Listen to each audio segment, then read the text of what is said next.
Semuanya, Assalamualaikum warahmatullahi wabarakatuh. Waalaikumsalam warahmatullahi wabarakatuh. Selamat pagi, anak-anak Miss. Selamat pagi. Gimana kabarnya? Masih sehat kan hari Rabu ini? Alhamdulillah sehat. Alhamdulillah sehat, Miss. Semoga sehat selalu ya, Miss doakan. Semoga kalian sehat selalu. Nah, masih pada semangat kan? Masih, Miss. Punya motivasi untuk anak-anak Miss semua kelas 7F nih. Kita itu kenapa sih Miss tuh selalu menyemangati kita gitu. Kenapa harus semangat? Ya harus semangat. Dalam belajar tuh harus semangat. Karena sukses, kalian pengen sukses kan ya? Pengen? Iya, Miss. Pengen. Karena kesuksesan itu hanya bisa diraih melalui gigihnya belajar. Kerja keras. Bukan hanya dengan lamunan. Jadi enggak hanya dengan kalian tuh ngebayangin aja pengen sukses tapi enggak belajar, enggak kerja, ya sama aja bohong. Jadi harus ada kerja keras dan gigihnya belajar. Emang belajar itu lelah. Tapi ketika kita sudah mencapai titik kesuksesan kita, kita akan menikmati itu semua. Gitu. Paham? Paham ya? Paham. Oke. Langsung saja, sebelum memulai pembelajaran pada pagi hari ini, alangkah baiknya kita memulainya dengan membaca doa. Ketua kelas, dipersilakan untuk memimpin doa. Ibu. Siap, gerak, berdoa, mulai.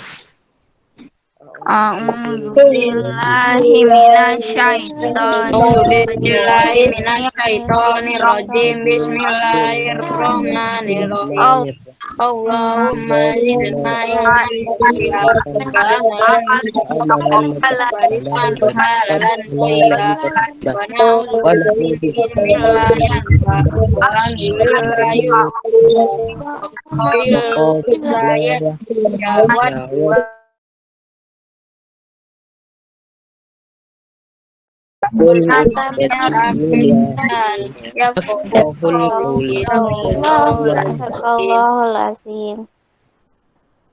Nah, oke.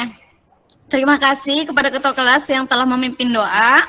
Nah, sebelum mengawali pembelajaran pada pagi hari ini juga, Miss akan mengabsen satu persatu. Yang Miss sebutkan namanya jawab hadir. Ahid. Hadir, Miss. Alan Rizky. Hadir, Miss. Amira. Hadir, Miss. Amira. Hadir, Miss.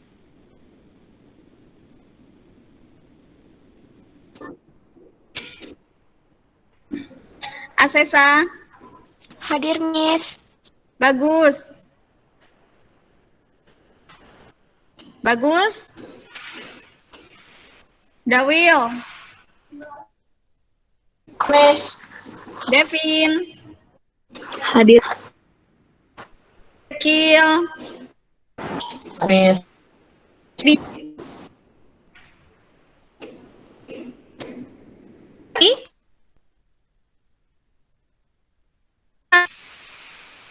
Hadir, Miss. Jasmine. Hadir, Miss. Isha. Hadir, Miss. Tiara. Hadir, Miss. Hafiz. Hadir, Miss. Kil. Kil. Man. Hadir, Miss. Aufa. Hadir, Miss. Rashid. Hadir.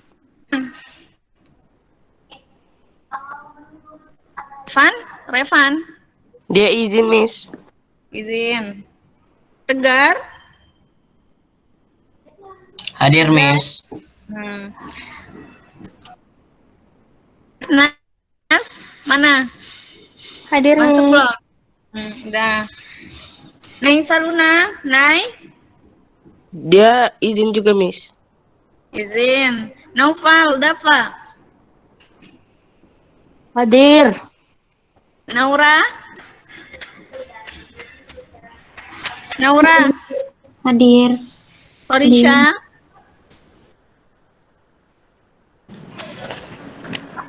Kori?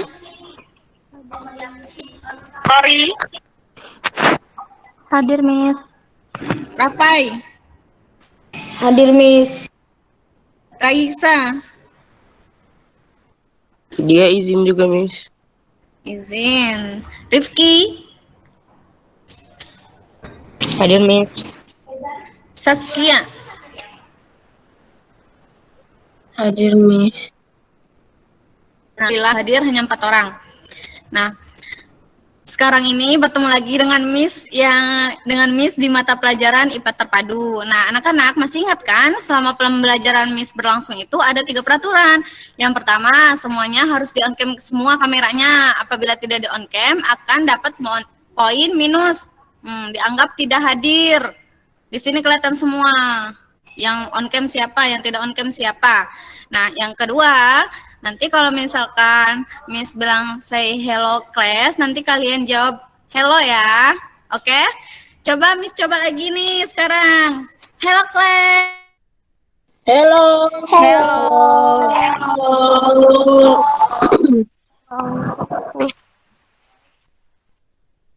Aduh, jaringan anak. Halo. Nah, oke. Setiap anak yang menjawab pertanyaan dari Miss kasih poin 10. Nih, Miss sudah pegang absennya. Jadi poin-poin yang kemarin itu masih ada di Miss, ya kan? Oke. Kemarin kalian itu sudah belajar dan perubahannya. Suara Miss masih terdengar? Terdengar. Masih, Miss. Miss. Oke. Dan minggu kemarin kalian mengerjakan kuis yang Miss bagikan ya. Ada beberapa anak yang memang belum mengerjakan. Nanti Miss kasih tahu info lebih lanjut di Google Classroom siapa saja yang belum mengerjakan di soal suhu dan perubahannya. Nah, nilai yang sudah masuk ke Miss itu, nilainya itu sudah masuk, ada yang 10 sampai dengan 100. Ini yang 100 hanya ada 3 orang kalau nggak salah. Atau 2 gitu. Nah, oke. Pada ini kita akan belajar mengenai materi kalor dan perpindahannya. Nah, pernah dengar istilah kalor? Pernah, Miss. Pernah, Amira. Siapa lagi yang sudah pernah mendengar kalor?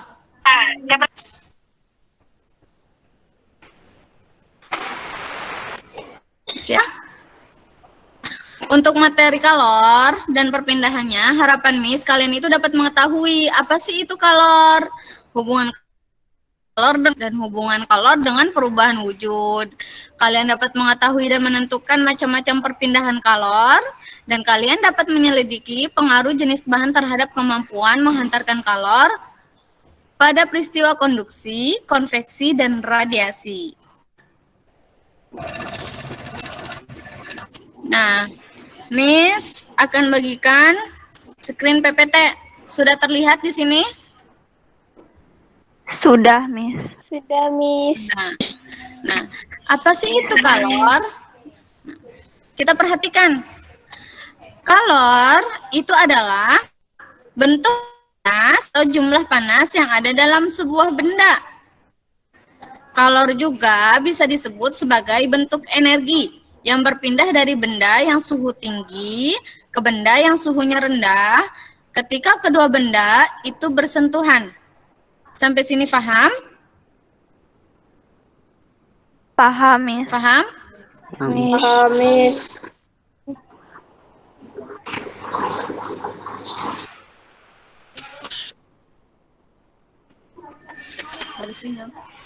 Paham ya? Nah, coba siapa yang tahu apa itu kalor?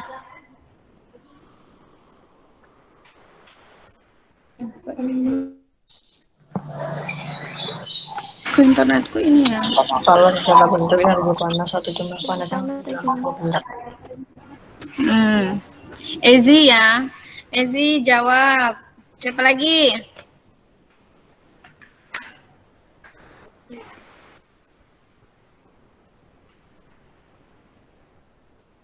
Nah, oke. Satuan kalor adalah joule. Dengan nilai 1 joule itu sama dengan 0,24 kalori. Sedangkan untuk nilai 1 kalori jika dibalikan sama dengan 4,2 joule. Jadi satuan kalor itu apa? 4,2 joule. 4,2 joule. 2 joule. Nah, oke. Miss nilai ya tadi yang jawab. Nah, oke. Jadi satuan kalor itu adalah joule. 1 joule-nya itu nilainya 0,24 kalori. Nah, sedangkan 1 kalori itu nilainya 4,2 joule. Nah, oke. Next.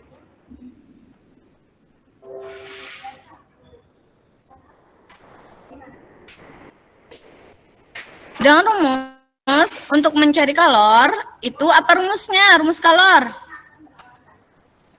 Q sama dengan massa benda kilogram dikali Q dikali apa itu?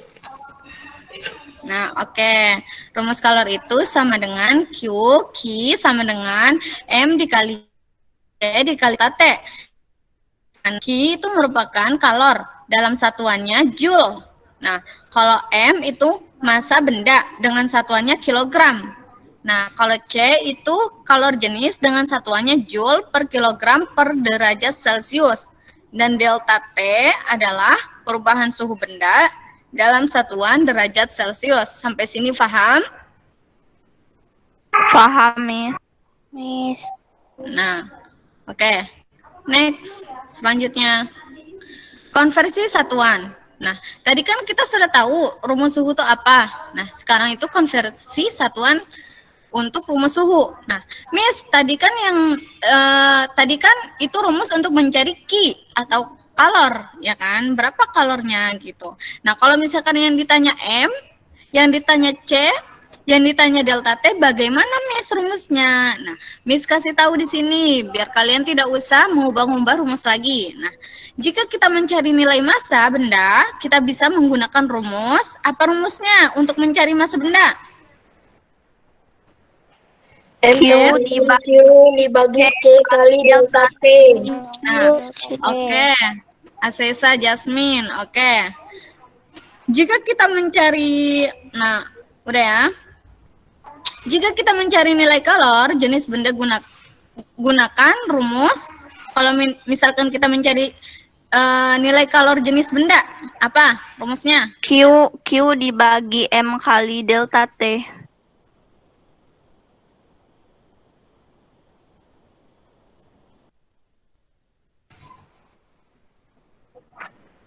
Nah, oke, Amira Hasri. Nah, oke ya. Dan jika kita mencari nilai perubahan suhu benda itu menggunakan rumus apa? Q dibagi M kali C. Oke, betul. Nah, sudah paham sampai sini ya? Paham ya? Paham, Miss. Nah, oke. Selanjutnya, tahukah anak-anak pengaruh apa saja yang diberikan kalor pada suatu benda? Apa saja pengaruhnya? Ada yang tahu? Ada yang tahu? Pengaruh apa saja sih yang diberikan kalor pada suatu benda? Ada 2 pengaruhnya. Pengaruh terhadap apa? Terhadap suhu benda sama wujud zat. Nah, oke, Alan. Terhadap suhu benda dan perubahan wujud zat. Nah, oke. Kita akan mengulas satu persatu. Perubahan suhu. Nah, jika suatu zat menyerap kalor, maka suhu akan naik. Dan jika suatu zat melepas kalor, maka suhu akan turun. Nah, perhatikan gambar ini. Anak-anak Miss, melihat gambar ini enggak nih? Ada gambar gelas, es batu, gelas. Terlihat? Terlihat, Miss. Terlihat. Yang pertama nih, ini gambar apa nih? Kopi. Kopi yang panas. Oke, terus ditambah apa nih? Ditambah es batu. Es batu. Sama dengan, ini apa nih? Sama dengan apa? Air biasa. Air biasa. Nah, Air putih biasa. air putih biasa. Oke. Miss perjelas, air panas yang suhunya panas jika ditambah dengan es batu yang sangat dingin, maka dia akan menghasilkan air hangat. Anak-anak Miss pernah tidak ketika kalian memasukkan teh hangat atau teh panas, kalian masukkan es, jadinya es teh. Nah, itu nanti jadinya hangat. Pernah Kan? Pernah Itu yang disebut Gelasnya doang Miss yang panas. panas, gelasnya doang, dalamnya enggak. Itu merupakan kalor yang mempengaruhi perubahan suhu benda. Nah, Miss, kan tadi ada 2, perubahan wujud zat. Nah, kalau misalkan pengaruh kalau terhadap perubahan wujud zat itu bagaimana? Gitu kan. Nah, coba anak-anak Miss perhatikan PPT yang Miss bagikan. Masih terlihat ya? Masih, Miss. Kita tahu bahwa ada 3 jenis wujud zat. Apa aja 3 jenis wujud zat? Sebutkan 3. Gas, Padat, gas, cair. padat cair. Padat cair. Oke, Jasmine, Rafa, Roshid, Asesa. Nah, oke. Padat, gas, dan cair. Nah, coba perhatikan di sini alurnya. Perubahan padat ke gas disebut dengan menyublin. Contohnya, kapur barus. Kapur barus itu merupakan zat yang dapat menyublin. Nah, kemudian gas ke padat itu disebut dengan mengkristal. Contoh mengkristal itu adalah pembuatan garam. Udah 2 tuh. Terus yang ketiga, perhatikan lagi. Proses perubahan dari padat ke cair itu disebut mencair atau melebur. Contoh mencair atau melebur itu apa? Coba contoh mencair. Es batu Batu mencair. yang dikeluarkan dari freezer. Es krim mencair. Nah, oke, betul. Itu contoh dari mencair. Nah, kemudian ada perubahan cair menjadi padat. Dari cair itu air yang kita dinginkan. Nah, kita lepaskan kalornya dengan mengubah suhunya menjadi dingin, maka dia akan membeku. Jadi dari cair ke padat, misal kita mendinginkan air di kulkas ya, kan bisa jadi es batu, ya kan?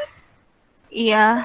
Nah, itu merupakan perubahan cair menjadi padat. Nah, kemudian ada perubahan cair menjadi gas, disebut dengan menguap. Dari cair ke gas disebut dengan menguap. Contohnya apa, Miss? Nah, contohnya itu ketika kita memanaskan air, maka akan terlihat uap air yang naik ke atas. Kalian pernah memasak air? Pernah. Ditutup. Pancinya ditutup. Pas udah mateng, pancinya dibuka, uapnya naik ke atas. Nah, itu yang disebut dengan cair menjadi gas. Nah, disebut dengan menguap. Nah, kemudian ada gas menjadi cair, disebut dengan mengembun. Kalian tahu embun? Tahu. Nah, embun itu merupakan salah satu contoh dari proses gas menjadi cair. Peristiwa mengembun yang dapat kita lihat yaitu ketika air yang dipanaskan, tadi ya, yang udah Miss bilang, suhunya sudah menjadi dingin, maka akan timbul titik-titik air pada bagian tutup panci. Itulah dari perubahan gas dan cair. Jadi kan tadi ada panci, kalau misalkan dibuka ada uapnya, itu merupakan proses air. Nah, sedangkan titik-titik yang menempel di tutup panci itu disebut proses pengembunan. Gas menjadi cair. Nah, paham? Paham, Miss. Oke, paham ya. Nah, selanjutnya kita lanjutkan. Nah, ini dia. Kemudian, perubahan wujud yang dapat melepaskan kalor. Nah, apa saja sih, Miss? Nah, di sini Miss akan memberitahu perubahan wujud zat yang dapat melepaskan kalor dan perubahan wujud zat menyerap kalor. Yang pertama kita akan bahas yang melepaskan kalor. Itu apa aja perubahan wujud zatnya, Miss? Nah,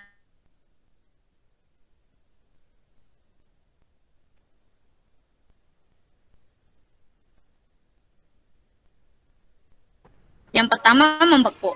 Yang kedua apa? Yang kedua apa, Nak? Yang ketiga Mengkristal. Kristal. Kristal. mengkristal. Nah, contohnya mengembun apa? Contoh mengembun. Ada yang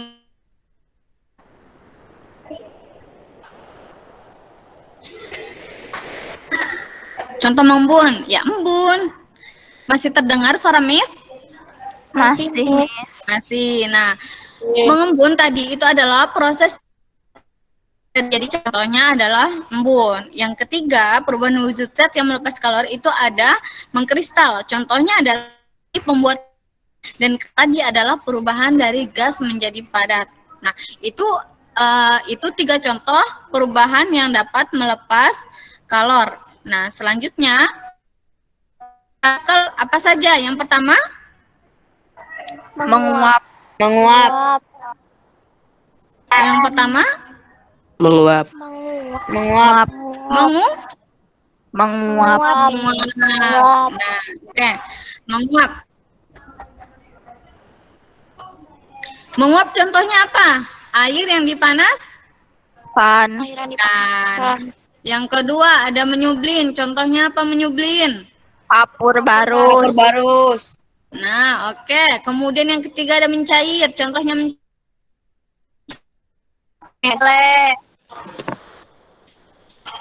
contohnya mencair. Es krim yang meleleh.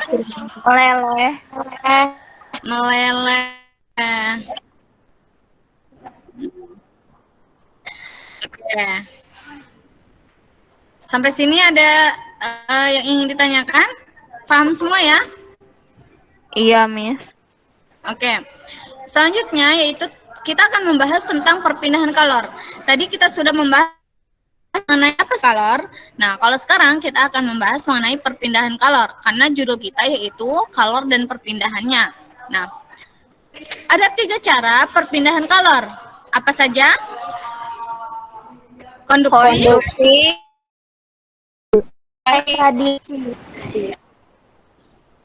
Nah, oke. Kita akan mengulas satu persatu mengenai konduksi, konveksi, dan radiasi. Yang pertama, konduksi. Contoh konduksi itu ketika kita memanaskan batang logam. Bagaimana penjelasannya, Miss? Kita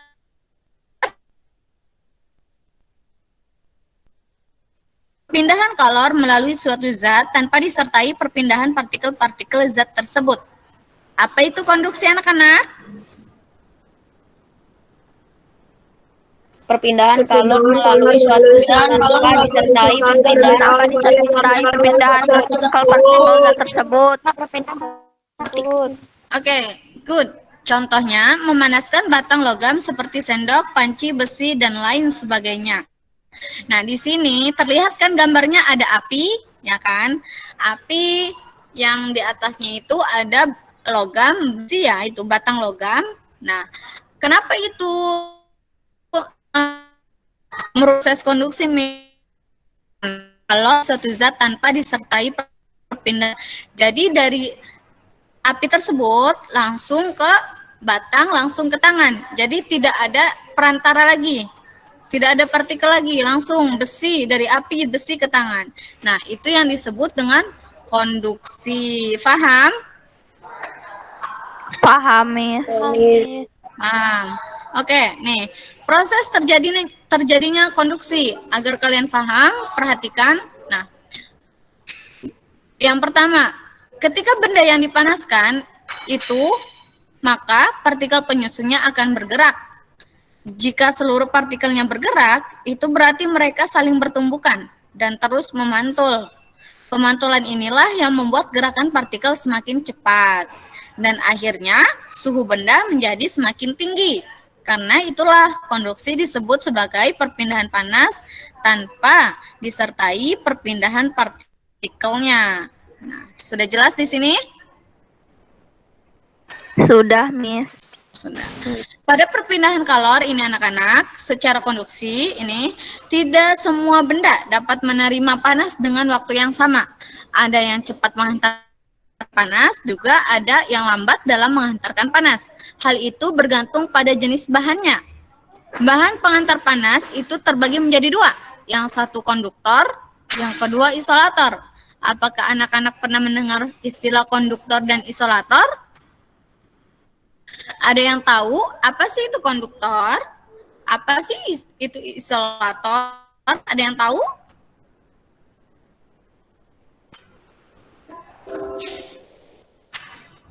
Ada yang tahu? Amira tahu isolator dan konduktor?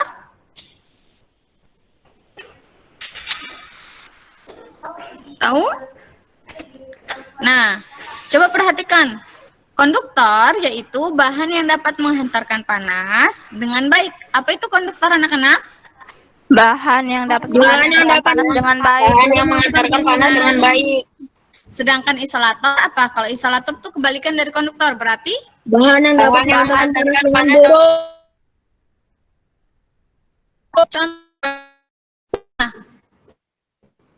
Aluminium dan aluminium tembaga. sama tembaga. Aluminium tembaga. kalau contoh Kaca kayu.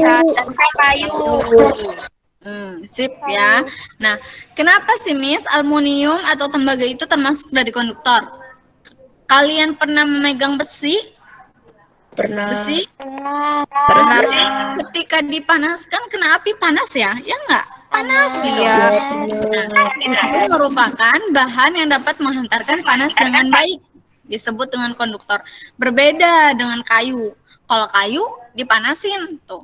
Spatula misalnya, spatula untuk masak ibu-ibu kalian. Nah, kenapa masak itu pakai spatula yang terbuat dari kayu? Karena memang spatula yang terbuat dari kayu itu atau susah untuk menghantarkan panas. Makanya bisa dipegang ketika masak. Sedangkan kalau pakai spatula yang bahannya itu aluminium, terkadang nggak bisa lama-lama ditaruh di situ, di tempat pancinya. Harus diangkat dulu karena merupakan itu konduktor, bahan yang dapat menghantarkan panas dengan baik, cepat. Sampai sini paham? Pahami. Paham, Miss. Paham ya? Nah, oke. Next. Selanjutnya, Miss, apa saja sih pemanfaatan perpindahan kalor secara konduksi dalam kehidupan sehari-hari? Bisa kita lihat pada penggunaan panci masak yang sudah Miss katakan tadi. Nah, pada penggunaan panci masak, bagian yang logam ini atau aluminium ini adalah bahan konduktor. Nih, aluminium nih, yang ini nih. Ini disebut dengan bahan konduktor. Artinya, dia bisa melakukan proses perpindahan kalor secara konduksi. Tadi, secara cepat, tanpa adanya partikel. Nah, sementara pada bagian tutup panci dan gagang panci nih, tutup panci, gagang panci ini adalah bahan isolator. Artinya, dia tidak bisa mengantarkan panas karena tidak bisa melakukan perpindahan kalor atau panas. Nah, kalian pernah masak pakai panci? Pernah, Miss. Kan ada gagangnya tuh ya, ada gagangnya. Nah, gagang yang dapat kalian pegang itu disebut dengan bahan isolator. Kalau misalkan dia terbuat dari bahan konduktor, kalian tidak bisa membuka, tidak bisa dipegang, harus pakai lap atau kain gitu. Makanya kenapa dia terbuat dari bahan isolator karena untuk memudahkan ketika kita memasak. Nah, contoh lain juga bisa setrikaan. Kalian pernah nyetrika di rumah? Pernah. Pernah. Kalian kalau nyetrika apa disentuh-sentuh gitu, pakai apa gitu, alat perantara atau dipegang pakai tangan gini? Pasti dipegang ya. Pakai tangan ya. Nah, pegangan yang di atas itu disebut dengan bahan isolator. Lambat menghantarkan panas. Panas akan tetapi tidak sepanas yang di bawah. Yang untuk menyetrika bajunya, aluminiumnya. Nah, itu bagian bawah itu disebut dengan bahan konduktor. Sedangkan itu disebut dengan bahan seperti panci ini. Ada yang ingin ditanyakan? Paham ya? Pahami. Paham. Kita lanjut yang kedua, yaitu konveksi. Apa itu konveksi? Ada yang tahu?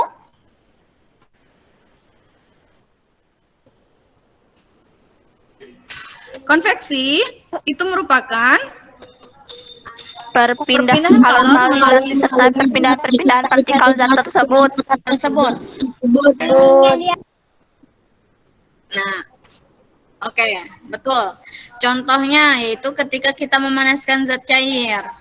Nah, gimana sih, Miss? Nah, konveksi dapat terjadi pada zat cair dan gas. Konveksi pada zat cair itu dapat terjadi karena perbedaan massa jenis zat. Mari kita simak penjelasan, Miss. Nah, air kita kan nih, ini ada air nih di sini. Kita panaskan di atas api, ya kan? Ini apinya. Jadi airnya akan bergerak. Yang massa jenisnya kecil, yaitu air panas di bawah sini. Ini massanya jenis. Air panas di bawah sini, dia akan naik ke atas. Ketika dia dipanaskan, dia akan naik ke atas, bergerak. Nah, kemudian posisinya ini akan oleh air berputar, dingin. Yang mana massa jenisnya lebih besar, maka yang besar ini akan turun. Nah, begitu seterusnya. Aliran panas naik ke atas, air dingin di atas akan turun ke bawah. Sehingga ketika air itu selesai, semua dipanaskan, maka seluruh air yang ada di panci ini akan panas secara merata. Nah, itulah contoh perpindahan kalor secara konveksi. Nah, jadi ketika kalian merebus air,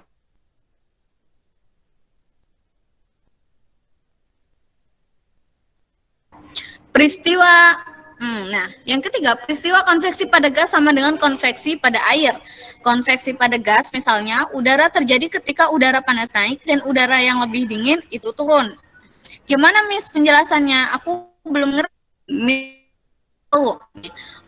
Pada udara kita cerobong asap. Nah, ini ada cerobong dua, A dan B, ya kan? Pada percobaan ini, ketika udara panas sekitar ruang tempat lilin yang dinyalakan, di sini ada lilin yang dinyalakan. Masih terlihat nggak PPT-nya? Masih. Oke. Pada percobaan ini terdapat terjadi ketika udara panas sekitar ruang tempat lilin yang dinyalakan naik ke cerobong A nih. Dan udara yang lebih dingin dari luar itu akan ke cerobong B, jadi masuk gitu. Masuk dia ke cerobong B akan menggantikan posisi daerah yang naik tadi. Jadi berputar dia. Berputar seperti ini, berpindah dari A ke B. Yang B ini merupakan udaranya itu dari luar, udara dingin. Ketika masuk dia akan panas ke A, kemudian akan menguap. Nah di sini kan di lingkungan yang besar ini kan udaranya lebih dingin nih. Di sini nih udaranya lebih dingin nih, B nih. Ketika bagian sini kita panaskan, tentunya udara di ruang ini terasa panas, akan keluar melalui cerobong asap. Jadi ke sini dia. Nah, udara yang kosong di sini itu akan digantikan oleh udara yang dingin dari luar. Jadi yang di sini, yang B ini akan digantikan udara yang dingin dari luar. Nah, begitu seterusnya terjadi pergerakan udara arus konveksi. Jadi itu merupakan proses dari konveksi. Nah, selanjutnya, apa saja sih contoh atau penerapan konveksi, Miss? Ada yang tahu nggak? Contoh dan penerapan konveksi dalam kehidupan sehari-hari?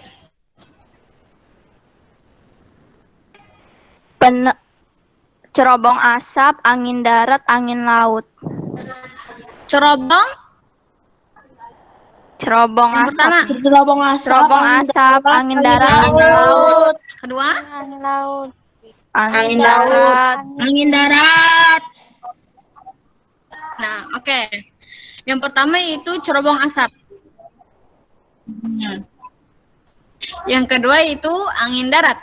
Tentang angin darat, perlu kalian tahu bahwa angin darat itu terjadi pada malam hari, di mana daratan dapat cepat melepas panas daripada lautan. Ketika selama siang hari, udara daratan dipanaskan oleh matahari, pada malam harinya dia lebih cepat melepaskan panas. Akibat tekanan udara dari daratan lebih dingin dibanding lautan. Perbedaan tekanan udara ini menyebabkan udara bergerak dari darat ke laut. Angin darat ini banyak dimanfaatkan oleh nelayan untuk melaut.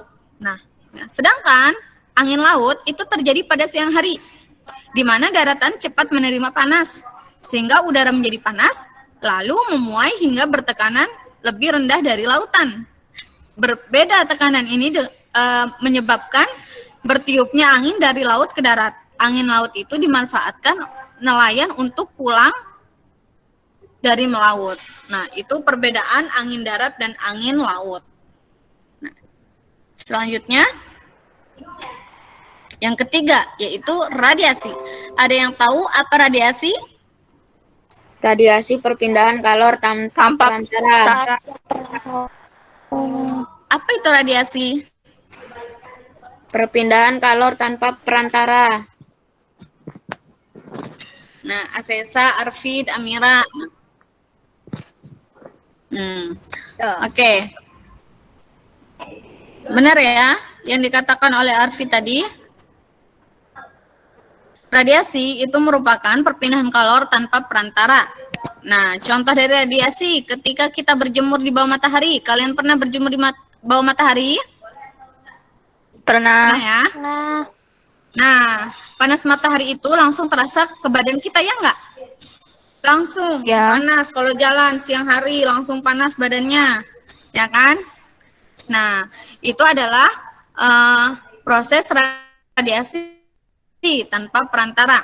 Kemudian bagaimana Miss orang bisa menetaskan telur unggas dengan lampu? Kalian pernah melihat cara menetaskan telur dengan lampu? Pernah. Ada sinyal. Pernah? Pernah melihat orang menetaskan telur dengan lampu? Pernah. Ada sinyal. Pernah.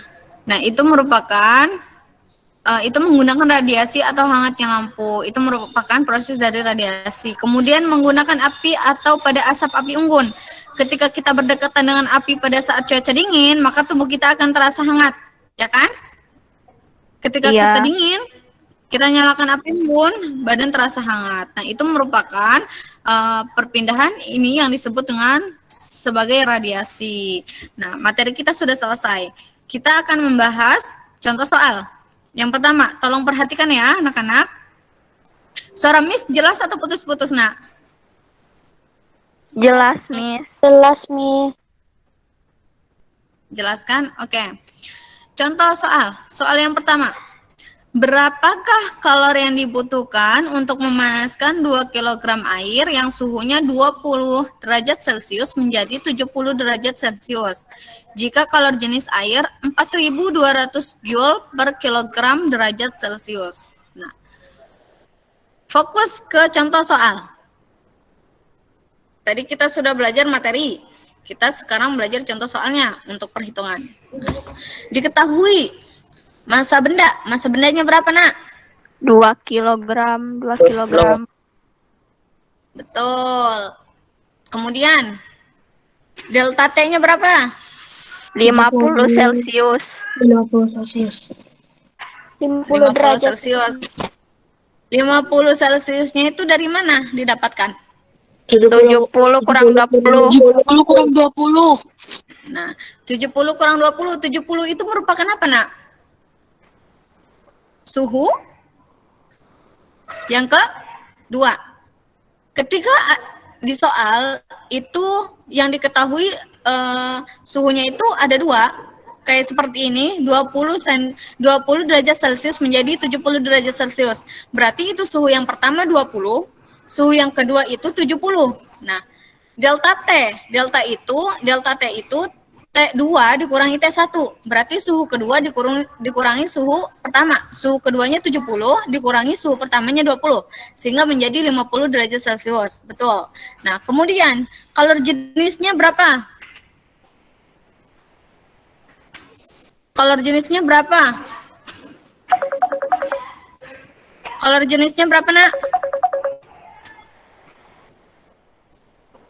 Kalor jenisnya 4.200 Joule. Nah, yang ditanya Ki, rumus Ki itu apa? Kalor M kali delta T. Nah, kita masukkan nilainya. M tadi 2 kg. Kita masukkan. C itu jenis kalor air 4.200. Kita masukkan. Delta T-nya berapa tadi? 50? 50 Celcius. Bukan. Kemudian kita perhatikan satuannya. Di sini satuan yang sama itu apa aja? Pertama kilogram, sama tuh, ada 2 ya, kilogram. Kita hapus. Satuan yang sama kita hilangkan. Kita coret. Kilogram kita coret. Ini kilogram kita coret, ini kilogram kita coret. Joule, di sini joule, satuan joule tidak ada temannya, berarti nggak usah dicoret. Ini derajat Celcius ada temannya nih. Ini juga derajat Celcius, berarti kita coret. Berarti yang dicoret itu kilogram, kilogram. Derajat Celcius, derajat Celcius. Sisa joule. Nah, kita hitung perhitungan. 2 dikali 4.200 berapa? 8.400. Oke, dikali dengan 50. Miss, 50 ini dari mana? Turun. 50 turun, sini. Nah, satuannya joule, karena sisa joule. Nah, langsung dikalikan. 8.400 dikali 50 joule. Berapa, nak? 420.000. Nah, 4.200 ribu joule. Miss, kok ini 420 kilojoule? Nah, ketika joule berpindah ke kilojoule, itu dibagi 1000. 420.000 joule dibagi 1000, berarti berapa? 420 kilojoule. 420 kilojoule. Sampai joule saja ini sudah benar jawabannya. Akan tetapi kita bisa merubahnya ke kilojoule. Kalau kita akan merubah ke kilojoule, nilai dari joule ini kita bagi dengan 1000. Maka hasilnya itu 420 kilojoule. Anak-anak di sini emang pinter ya. Nah, selanjutnya, sampai sini paham ya? Contoh soal yang pertama? Paham, Miss. Paham. Kita lanjut ke contoh soal yang kedua. Perhatikan anak-anak. Nah, Miss bacakan soalnya. Minyak tanah bermassa 500 gram. Dipanaskan hingga suhunya naik 10 derajat Celcius. Jika kalori jenis minyak tanah 2,2 dikali 10 pangkat 3 joule per kilogram derajat Celcius, hitunglah banyaknya kalor yang diperlukan untuk memanaskan minyak tanah tersebut. Nah, yang diketahui apa saja nih, Nak? Yang diketahuinya? Massa benda, berapa massa bendanya? 500 gram kemudian 0,5 kilogram. 5 kilogram. Kenapa 500 gram berubah menjadi 0,5 gram? 5 kilogram. Kenapa? Karena Dibagi 1000. dibagi 1000. Ih, pintar sekali. Siapa tadi yang jawab? Arfit. Arfit. Baru ini ya ngomong Arfit nih. 500 gram berpindah ke kilogram itu dibagi 1000. Maka hasilnya itu 0,5 kilogram. Terus yang diketahui yang kedua, suhunya naik. Berarti pertambahan suhu disebut dengan delta T. Berapa delta T-nya? 10 derajat Celcius. 10 derajat Celcius. 10 derajat Celcius. Kemudian yang diketahui jenis minyak tanah. Berapa jenis minyak tanah? Nilainya? 2,2 kali 2 kali 10 gram Celcius. Nah, oke, betul. Yang ditanya apa nih?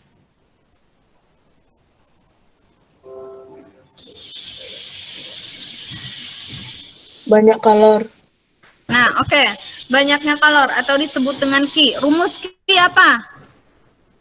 M kali delta T.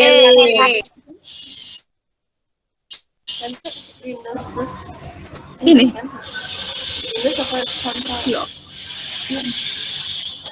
Nah, oke. Yang ditanya itu Ki. Rumusnya M dikali C dikali delta T.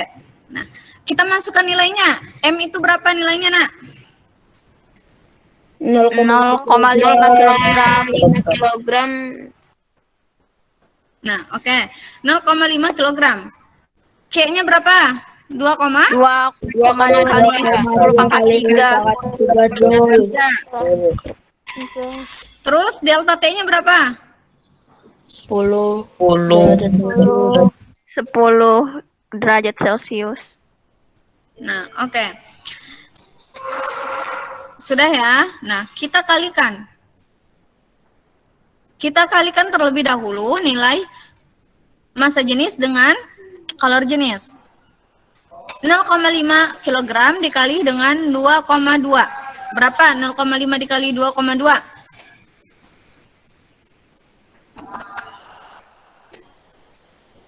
Berapa nilainya? Kalikan.